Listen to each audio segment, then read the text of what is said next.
ఏంటోనమ్మా పెళ్ళి అంటే ఏదోలే హ్యాపీగా ఉందనుకున్నాం.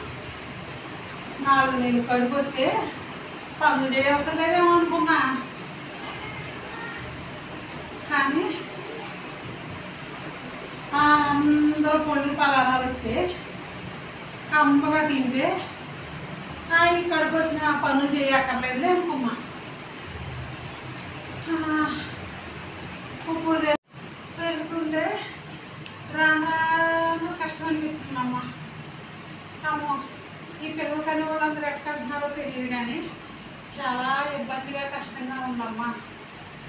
ఈ పెరిగే కొద్ది బాగా ఎక్కువైపోతుందమ్మా.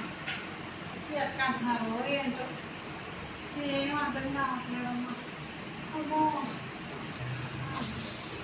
అమ్మో